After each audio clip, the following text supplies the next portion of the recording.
ചന്ന ക്ലബിൻ്റെ ബീറ്റിലടിച്ച മീൻ കാണിക്കും.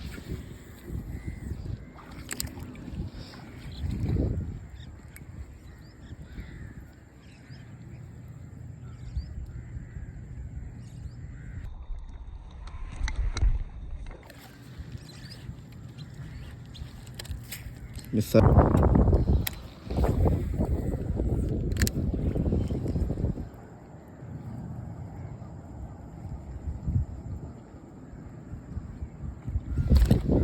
അടിച്ചേ കിട്ടിയില്ല പോലെ കേട്ടോ.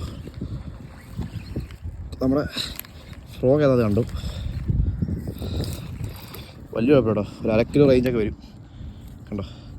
അടിച്ച ഫ്രോഗ് ഞാൻ കാണിച്ചു തരാം. ഇല്ല കേട്ടോ, ചെറുതാട്ടോ, 1/2 കിലോ പോലും ഇല്ല. ഫ്രോഗ് ഇരിക്കുന്നുണ്ടോ. നമ്മുടെ ലേറ്റസ്റ്റ് ഐറ്റം ചെന്നൈ ക്ലബിൻ്റെ ബീറ്റിൽ കേട്ടോ. കുറേ മീൻ കിട്ടി, കാണിച്ചു തരാം. ചന്ന ക്ലബിൻ്റെ ബീറ്റിലടിച്ച മീൻ കാണിക്കാം കേട്ടോ. നല്ല ഇരുട്ടായി പോയി വീട്ടിൽ വന്നപ്പോഴത്തേക്ക്. കണ്ടോ, ചെറുതും വലുതുമായിട്ടൊക്കെ ആവശ്യം പോലെ ഉണ്ട് കേട്ടോ.